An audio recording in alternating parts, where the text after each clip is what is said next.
Thank you, everybody, for joining us. Tonight, we are going to talk about Islam, which plays a role in the book of Revelation. But first, the session 4 review. We believe in a young earth. Yes, 7,000 years total for the age of the earth, and we're at about the 6,000th year. We also believe in devolution. Adam was the smartest, handsomest, most put together dude. And it has been going downhill kind of ever since, all right? Same with Eve. And that is why language was created, because people started to forget and it was no longer passed along orally. We believe that there was a firmament. In other words, there was a greenhouse-like effect around the earth. And so when it actually started to rain the first time, that was the first time there was true rain like we would see or know rain. So Noah didn't have a grid for that. And that at that time, there were massive, severe geological shifts. And as some of the things that people have said took millions of years, Mount St. Helens disproved they only took a few days. Also, the flood. The flood was real. Cities are buried underneath the ocean. The flood was real in almost every historical context of every civilization on the earth, except for 3, at least that I know of. The Nephilim were real. Those were giants created by the fallen angels mating with human women. When the flood came, it covered the mountains exactly 23 feet. In other words, over the head of the tallest giant. That's what Genesis says, 15 cubits, I think. So the spirits of the dead Nephilim are the demons that we encounter today. Those are different than fallen angels. As we went through Ephesians chapter 6, there are powers, those demons that have been given influence over a person. There are archai, or principalities. Those are demons that have been given power over a place, again by us, because they have no power unless we give it to them, or no authority unless we give it to them. And then cosmocratoris, or the forces of this dark world, which are fallen angels. So the scripture is clear on this. The early church fathers quoted the book of Enoch. And so when people say we need to discount it, it is the canon in the Ethiopian Coptic text, but it explains some things that we can't otherwise explain, like in Leviticus 16 when it says that they dedicated a goat to Azazel. Well, who's that? It doesn't say scapegoat in the original Hebrew. It says Azazel, proper name. Who is that? Well, the only book that talks about who that is Enoch. And Enoch says it was the fallen angel ascribed all sin, the one that was locked in Tartarus, that will be released, as we will see in Revelation, from the pit.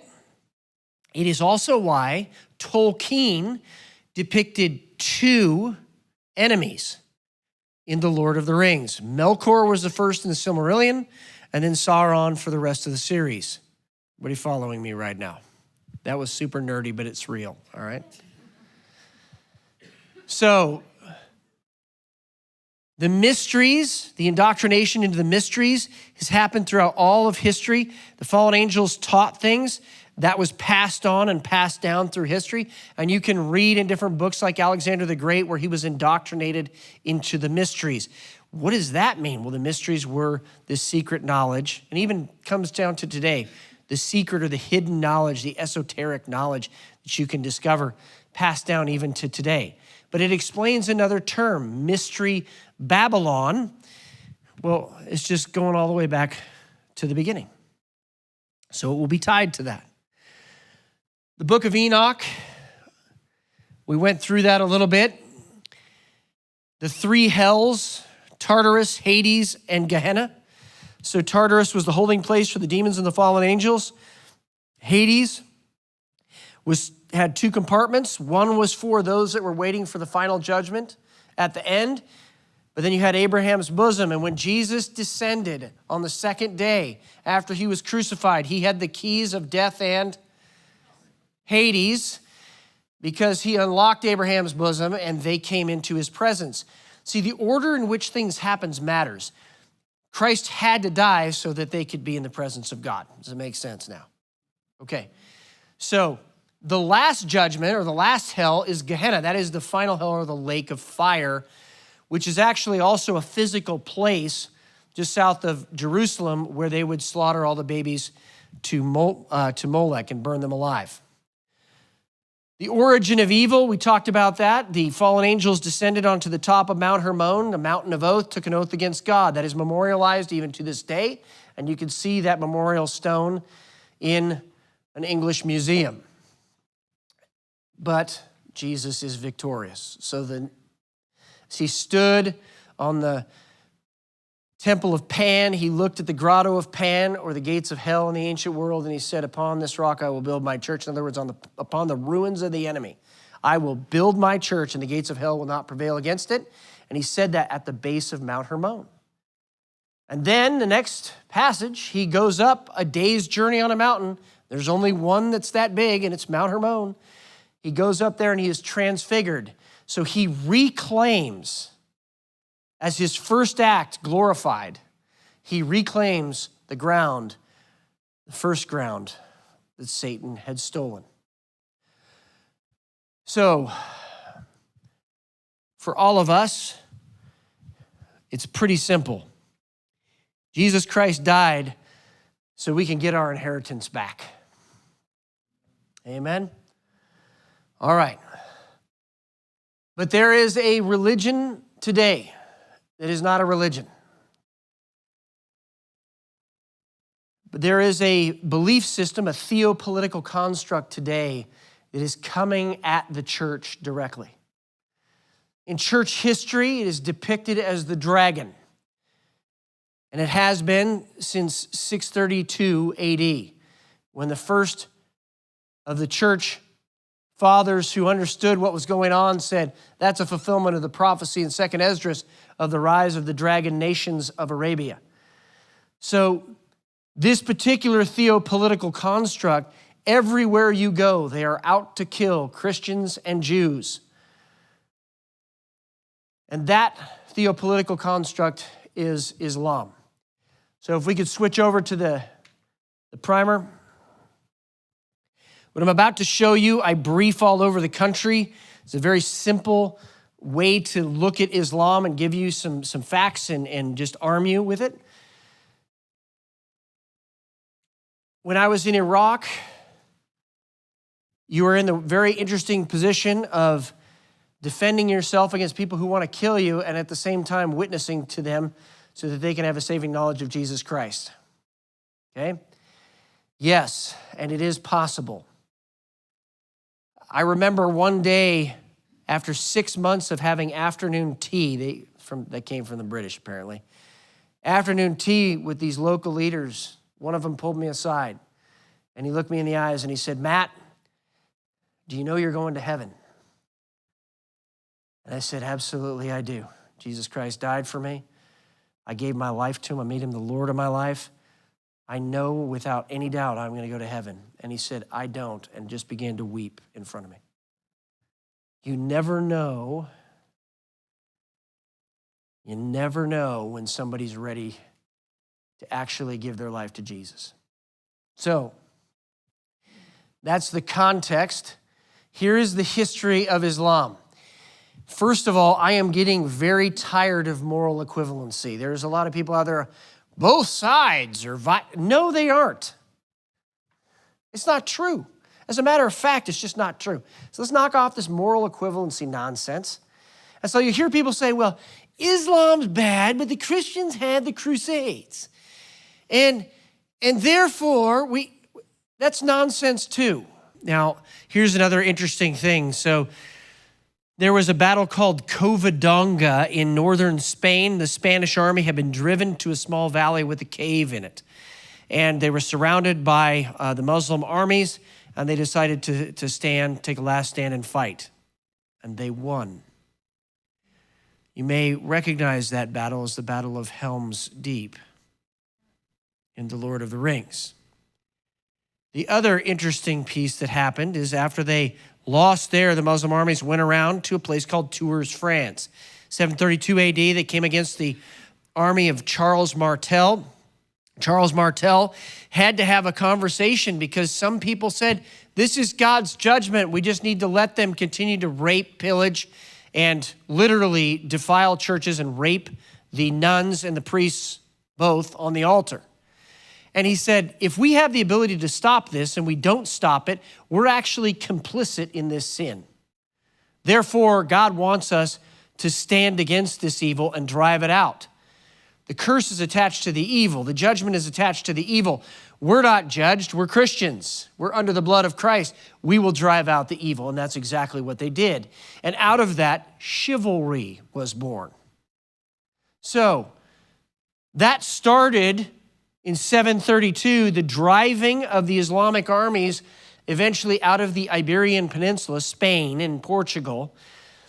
And it culminated with the Spanish defeating the last of the Moriscos, the Moors, the Islamic armies in Granada in southern Spain. In a year most of you remember, 1492. After they beat them, King Ferdinand and Queen Isabella commissioned a young enterprising captain named Christopher Columbus to sail and find an eastern way into the Islamic Empire so the Spanish could defeat them for good. I know you did not learn that in your schools, but it is in his journal because we read the primary source documents. Thank you. Now, 1492. So this is a conquered land, but these Moriscos are still there. Over the next century, they're conspiring with Ottoman Turkey, trying to overthrow the Spanish government again. And the Spanish are trying to figure out what to do. So they start an inquisition. The Spanish Inquisition, everybody following right now?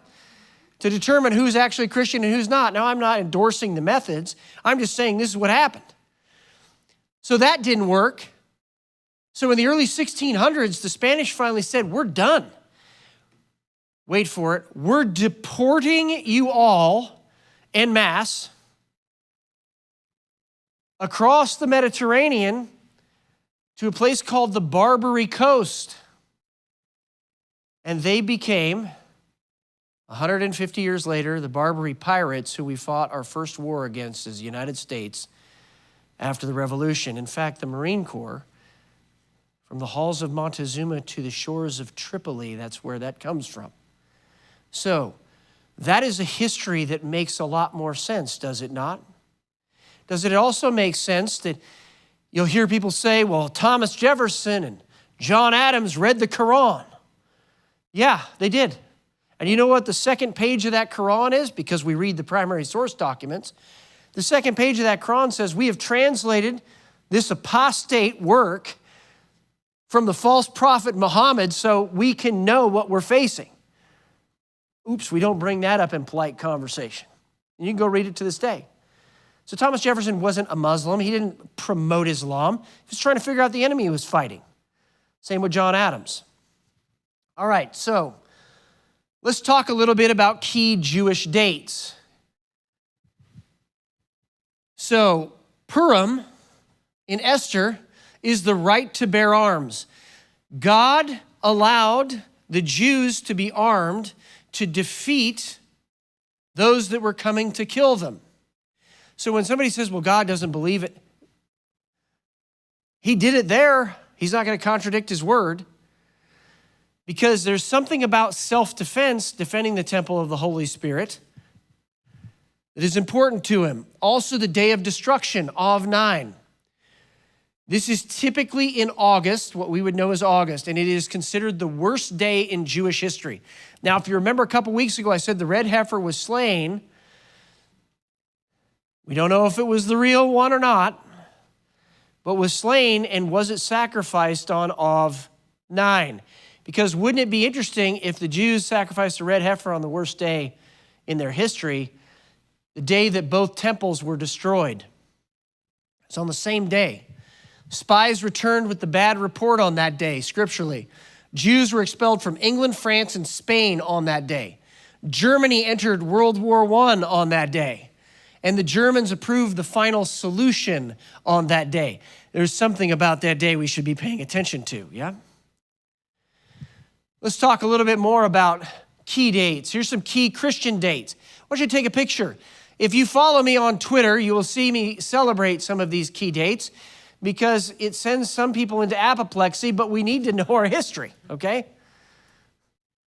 The Battle of Covadonga, the victory at Tours, France, Las Navas de Tolosa, July 16th, the battle in Spain, victory at Kulikovo, where the Russians pushed them out at that time.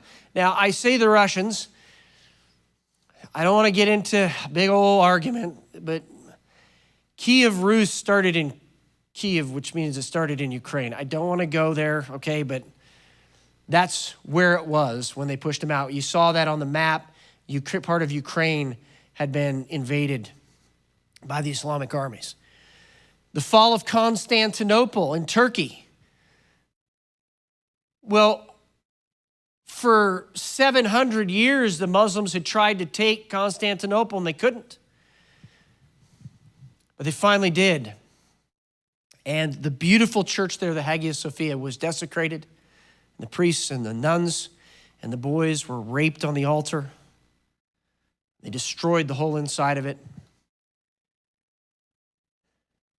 And this is depicted in The Lord of the Rings as the great white shining city. Kind of get the message that Tolkien was trying to tell us. The victory at Malta. Actually, I think Mel Gibson is filming this right now, the victory at Malta. So it was a small island, still is a small island in the Mediterranean, but it defeated effectively and set up for the victory of Lepanto, which was a naval victory over the Islamic navies in the Middle East, or in the Mediterranean. Now, I want you to pay attention to something, okay? And I taught this last year, taught this a year before that, taught this a year before that, okay? What happened on October 7th?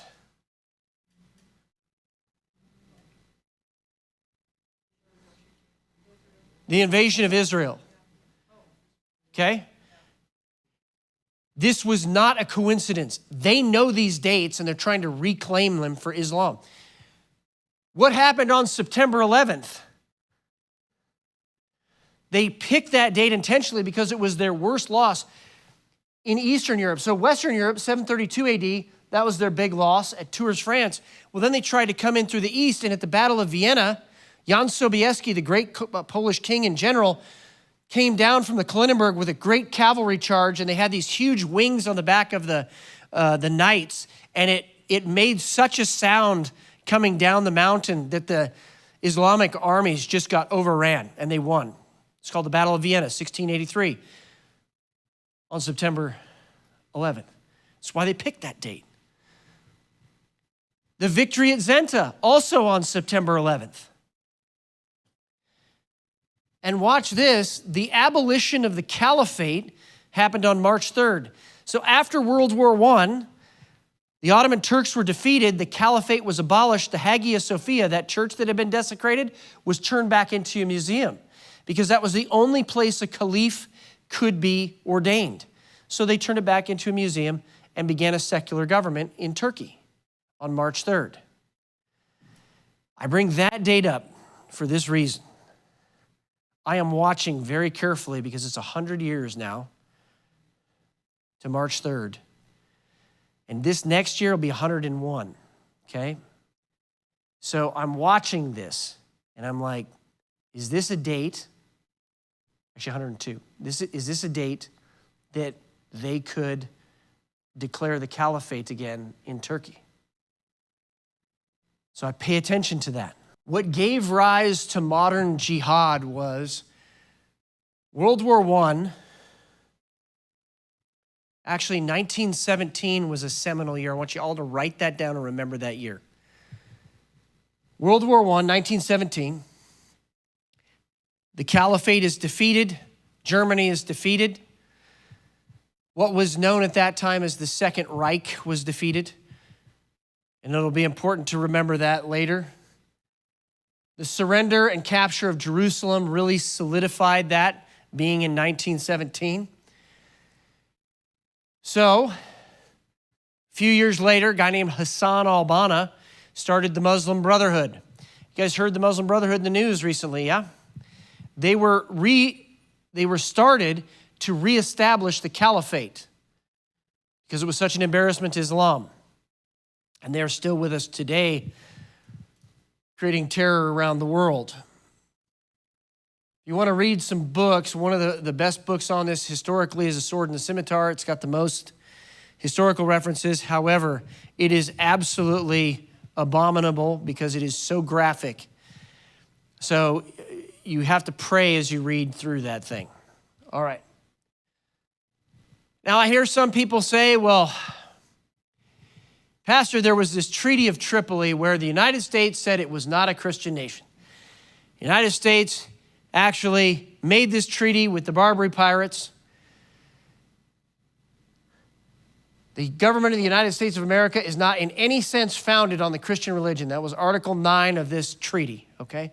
Yet, the guys who negotiated it, Secretary of State and the General, said the federal government, no establishment taught by revelation that war with the Christians will guarantee the salvation of their souls.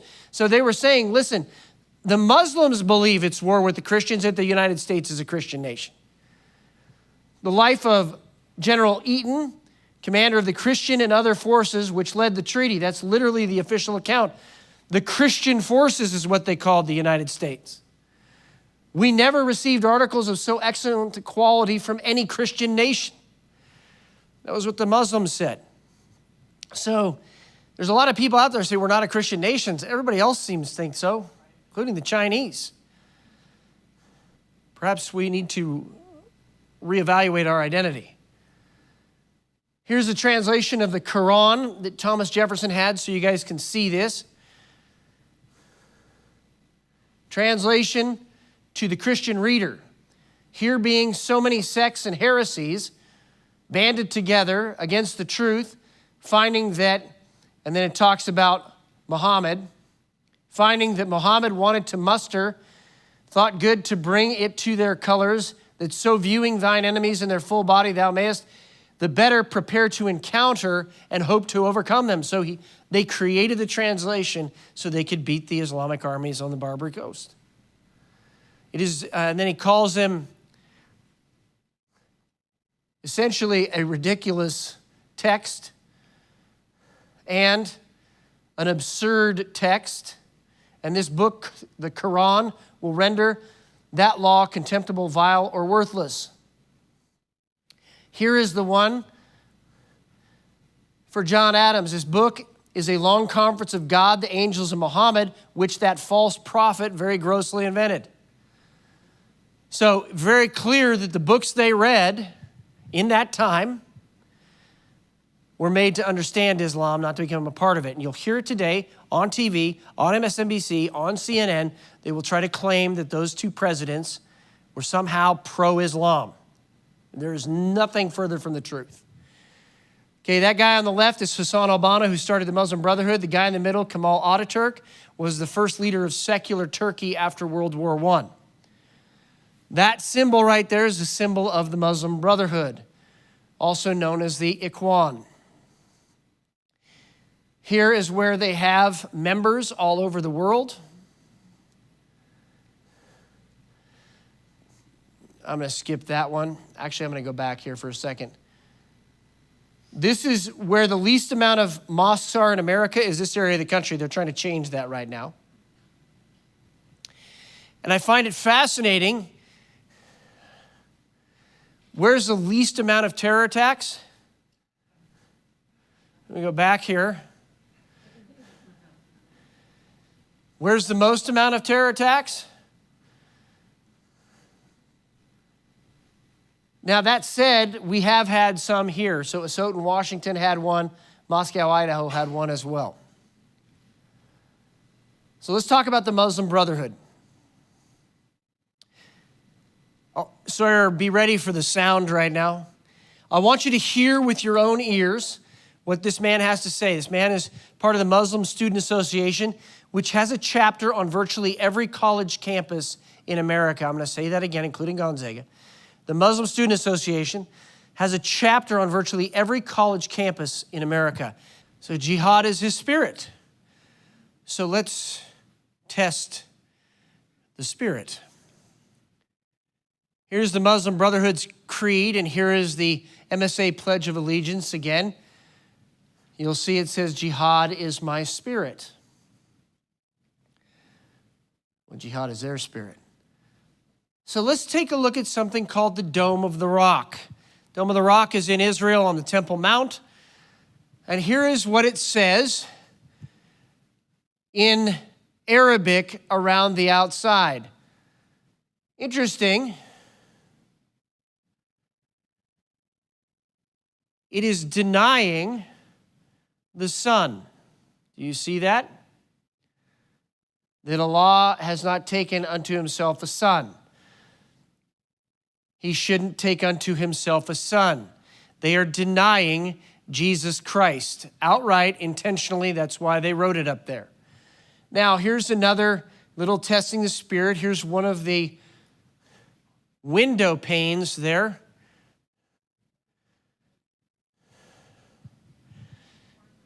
Somebody that we know that went over there took a picture of that. Let's also talk about what jihad means. We're going to test the spirits again. So now we've seen them deny the son. Let's test the spirit now. What do they mean by jihad? What is jihad? Well, first of all, just to give you some context, there's actually a book called The Reliance of the Traveler that is the foremost Sunni law book in the world, authoritative English translation. That's what I'm pulling from. They admit this is the authoritative law of Islam, period, end of story. It has a stamp of Al-Azhar University, which is essentially like the Harvard of the Middle East. And they're saying this has our stamp of authority and approval that this is the authoritative word of Islam.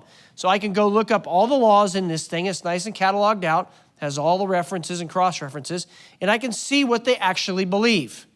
So this is their definition of jihad. Jihad means to war against non-Muslims. Jihad is their spirit. Warfare against non-Muslims is their spirit. Who are non-Muslims? Christians and Jews. War against Christians is their spirit. That is, war against Christ is their spirit. By their own mouth and their own law book, they are saying they are Antichrist and of the Antichrist spirit. That simple. Very easily discerned. Okay? This is one of the Muslim Brotherhood's symbols. But you can see, I just want to focus on that symbol over there on the left. It means against them, make ready. Against who? Christians and Jews. Okay? So you'll also see jihad is their way, dying in the way of Allah is their highest hope. That's their motto. This is Al-Azhar University, stating unequivocally that jihad is the path in Islam and is an obligation for all Muslims. So when you hear somebody say that they're a moderate Muslim, there is no such thing. You are either Sharia compliant or you're following Allah's divine law, as they would say. You're either following that or you're not. There is no middle ground. And if you ever get into a discussion with somebody, you ask them this question. If that's true, if there is moderate Islam, will you condemn Osama bin Laden, Ayman al-Zawahiri, and pick one other, for going against the authoritative teachings of Islam? And they will always say no. Because Al-Qaeda, ISIS, all of those groups have always followed authoritative Islam. And if they did say, yes, they are, then I would say, well, let's go talk to your imam.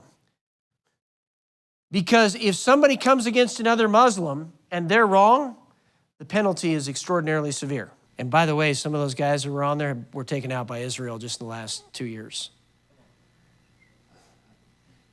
That is not a fringe. That is mainstream taught authoritative Islam.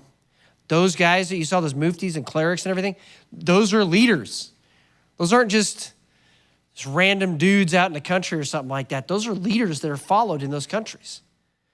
So people will say, well, Pastor, what you seem to be implying would go against the First Amendment. I'm not implying anything because Islam is not a religion. Those are not my words. Those are the words from the foremost textbook that is taught in U.S. schools, what Islam is all about. Islam is not a religion, but a complete way of life. Their words. So, what are they following? Sharia law. But if you go up to a Muslim and you say, are you Sharia compliant? They're not going to say, what are you talking about? There's no such thing as Sharia law. They'll say there's Allah's divine law. And notice how they were shouting something about Akbar, okay? What that means is that they're trying to say that Allah is greater. Than what? Actually, more importantly, than who? Interesting that that's the shout. So here is very quick doctrine regarding Sharia law. There is no difference on Sharia law between Sunni and Shia. The only difference is who is in control. ISIS, Al-Qaeda, the Ayatollah Khomeini never inaccurately quoted Islamic law. So here's the parts of Islamic law. First, you have the Quran. Then you have the Tafsir Ibn Kathir, which is a verse-by-verse explanation of every passage in the Quran. Then you have the Hudud, or the criminal code. Then you have the Sunnah. The Sunnah is comprised of the Sirah, which is the biography of Muhammad's life, and the Hadiths, which are essentially eyewitness accounts. However, at one time, they had hundreds of thousands of these eyewitness accounts. Many of them were clearly untrue. So those two cats, Bukhari and Muslim, like that was literally his name, went through all of them and decided these are the authoritative ones. But when you have a hadith, that is authoritative practice in Islam because it's an eyewitness account of what Muhammad did. So if it's in the hadith, for them it's true. And this is going to become important, so please remember this. It's in the hadith, eyewitness account, like eyewitness account from a 9-year-old girl, that's true, okay? Then you have the reliance of the traveler. Here's some other key works. You'll notice that starting with Hassan al-Banna and the Muslim Brotherhood, they began to put out books that gave birth to modern jihad. Milestones by Sayyid Qutb, that's probably the most important one out of those. You'll see also the Quranic concepts of war. That was a general in Pakistan. What does Pakistan have? It's different from most other countries. Nuclear weapons, yeah. So that's pretty concerning. All right, there's the United States Constitution. Here's Sharia law. Constitution is the supreme law of the land. Allah's word is the government. Let me put this to you differently. Islam is incompatible with the United States Constitution and the West. So if you say that you are following Sharia, you can't be, by legal definition, a U.S. citizen because you are saying that there is a law higher than the Constitution of the United States for the country. So if you have immigrated with that, everybody following me now, in a naturalization process, then there's an issue. All right. I'm going to go next back to this, what Islam is all about.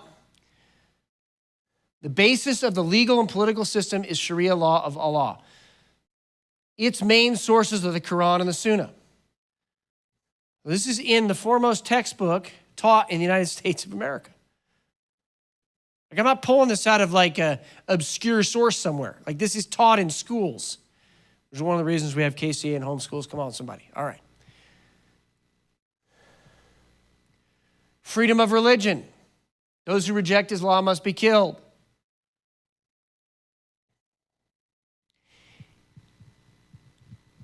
This is why in America we have a lot of people that have come here from Iran, Iraq, and other places in the Middle East to find freedom here, okay? Because their families have experienced some of this. So then you have people say again that there's moderate Islam. This is Recep Erdogan, the wannabe caliph who is the current head of Turkey. The term, and by the way, a NATO ally, the term moderate Islam is ugly and offensive. There is no moderate Islam. Islam is Islam. So somebody did a study, a poll. 648 million Muslims want Sharia out of 893 million Muslims. Again, this is not a small group. They always try in the media to make it appear to be a small group, but as a matter of fact, it is not. By the way, Ami, I think, is Jewish. You could kind of tell a little bit how he was talking. They're just wide out about it. They're wide open about it. You heard it from their own mouths.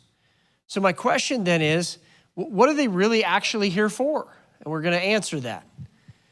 So this is the reliance of the traveler. That's the stamp of Al-Azhar at the top, that it's the authoritative translation. Here is Iran and the Jafari 12er school, just so we're clear on what that means. They believe that they have to sow chaos and create chaos in the last times so that the Mahdi comes out of a well in Qamran, walks down a highway to Tehran, and then takes over the world. So, again, Sharia law. Now, I'm going to play one kind of last video. The reason I'm doing this is because you get to hear it for yourself. I want you to pay attention to the guy in the bottom right-hand corner of the screen when it switches. He's the most uncomfortable dude in the room. Somebody invited him there, okay? So we're going to get to why that's important, where the penalties, it's called the hudud, why the penalties are, because they have a specific penalty for Christians that plays into the book of Revelation. So here is the term abrogation. So a lot of times when you are talking with someone that is Muslim, they will say, well, the prophet said this back in this day, back in this day. Well, the thing is that the first writings of the prophet were abrogated, replaced by the later writings of the prophet. So they'll quote the earlier writings, which are generally peaceful, generally a lot more loving than later writings. But the later writings are what are authoritative and controlling. Probably make a little bit more sense if I pull it up right here. So you have the early Meccan, middle Meccan, and late Meccan periods. Those are all generally the peaceful writings, but the authoritative writings are the ones that he wrote in the Quran in Medina. So for example, one of the first things that he wrote was, let there be no compulsion of religion, and you'll hear them quote that. But then later, it'll say whoever seeks a religion other than Islam will never have to accept of him, and he will be of those who truly failed in the hereafter. Then it says, take not the Jews and Christians for your friends and protectors. So, another example of this, whoever seeks a religion other than Islam will never have it accepted of him. Then down there, fight and slay the unbelievers. So these verses down here in the bottom right corner are the most controlling verses in the Quran because they were the last ones written. Does that make sense to everybody? All Muslims know this. So right there where you see 9 and 6, the Surah of the Sword, which literally calls for the killing of Christians and Jews. Then you have the hudud, the criminal penalties. So the penalty for those who wage war against Allah and Muhammad is crucifixion. Those who create mischief in the land, also one of the capital punishments is beheading. Interestingly, it is called out as a specific punishment in the book of Revelation, that the witnesses were beheaded. Also, this is why in Syria you see people that were crucified, because it is in the Quran. So, everybody following me right now? I know it's a little gruesome, all right? So blasphemy, waging war against the prophet and causing mischief or corruption in the land, we would call mischief or corruption in the land something different. We would call it evangelism. So the penalty for evangelism is death by beheading, crucifixion, or exile. Now, also, I mentioned the Sirah, the life of Muhammad. He is known as the Al-Insan al-Kamil, or the perfect man. So everything that he did in his life is a perfect example for Muslims to follow. And it says that his character is exalted and he has a beautiful pattern of conduct. So let's talk about his pattern of conduct, if we may, for a little bit, the perfect man. So here is what he did. He dug a trench at the Battle of the Trench and personally beheaded, according to some accounts, up to 900 people. And as the blood filled the trench, he began to run. This is the perfect man. Also, he married a 6-year-old girl. Again, this is Bukhari Hadith, their words. He married Aisha when she was 6 years old and consummated the marriage with her when she was 9. The prophet, I'm not going to even read the rest of that. Y'all can read that. And I'm sorry it's so graphic. But the reason I'm showing you is because I hear people all the time try to say it's not true. Here it is in the primary source document, their writings. This is why child marriage is still acceptable in Islamic countries to this day. It is also why you will see certain things that are very troubling when you are in the airport. All right, lying. It is permissible to lie in Islam in 3 circumstances: war, settling disagreements, and when a man is talking to his wife.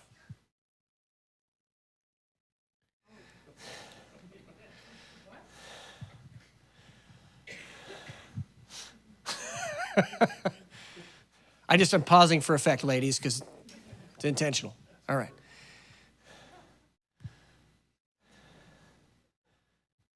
Here is from the Reliance of the Traveler. Here is where it talks about lying specifically. The purpose of lying is to circumvent someone who is preventing one from doing something permissible. And obligatory to lie if the goal is obligatory. Did you hear that right now? They can lie if the goal is obligatory. What's an obligatory goal? Well, you read in the Quran and you go through the Reliance of the Traveler. So if they're negotiating a peace treaty in war, they can lie. By the way, this is so interesting that when Trump went to Qatar, that they had exactly 10-year agreements. Do you know why that is? Because Muhammad did a 10-year agreement until he got strong enough to break the agreement and start destroying his enemies. So they will seek peace long enough to get strong enough to defeat. So they don't have agreements over the 10-year period.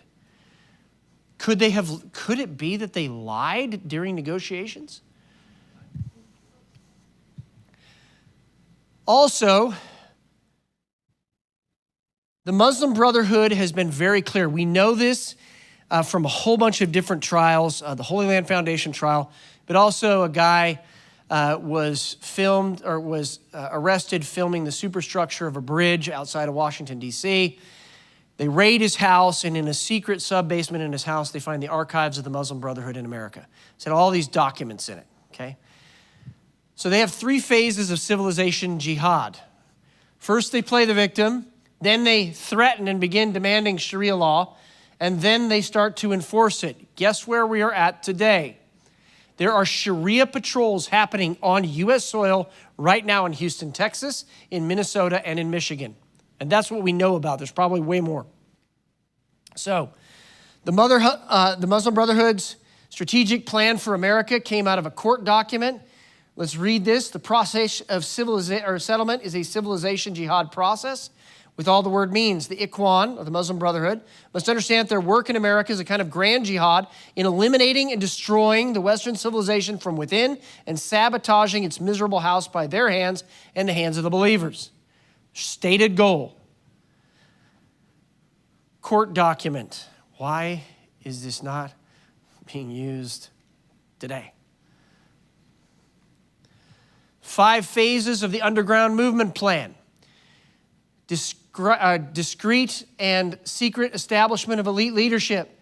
Gradual appearance on the public scene. Escalating using mass media. Then open political confrontation with the government.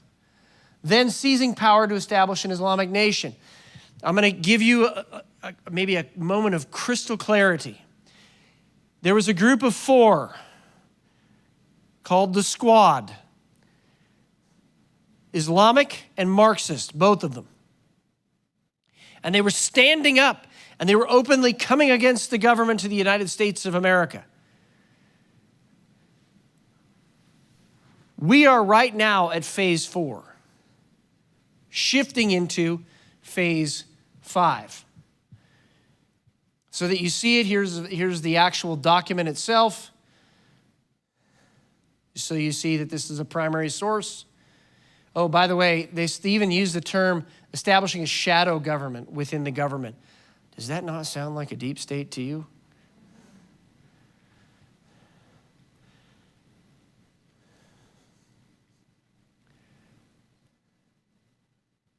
During phase 4, they will begin training, domestically and overseas, in anticipation of 0 hour. That is a military term, meaning the time at which hostilities begin.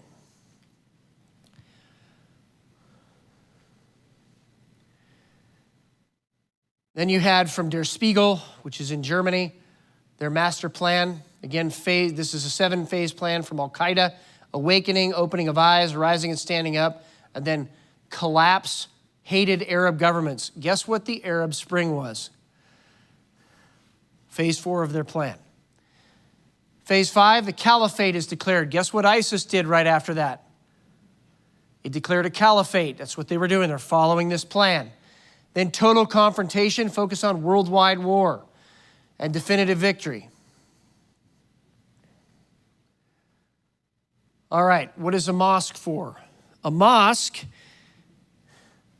is not just a place of prayer. It is also a seat of government, a court, schoolhouse, a military planning infrastructure, and also military training and barracks. This is why mosques were bombed by Israel in Gaza. It is also why in the United States Army, we had to make the decision because they were hiding everything in the mosques in Sadr City in Iraq. This happens all over the world. They're just following the plan of Muhammad. Now, Yusuf al-Qaradawi, who is no longer on this earth, says from ancient times the mosque has had a role in urging jihad for the sake of Allah, resisting the enemies of the religion who are invading occupiers. And this scholar is who said that Recep Erdogan, the head of Turkey, met all the qualifications of caliph. So, the Muslim Brotherhood is already saying that Recep Erdogan is worthy of being anointed the caliph. That's a NATO ally, everybody. I hope you're hearing what I'm saying right now. Okay. So there was a terror financing trial in the United States. It was called the Holy Land Foundation trial.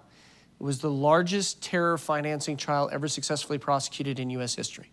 In that trial, they found dozens and dozens of co-conspirators that were unindicted. They made a whole list of them. They entered them into evidence. And this was upheld on appeal. So the following this comes from Investigative Project Terrorism. This is the actual court document that they made a copy of. The following are individuals or entities who are and or were members of the U.S. Muslim Brotherhood. The North American Islamic Trust.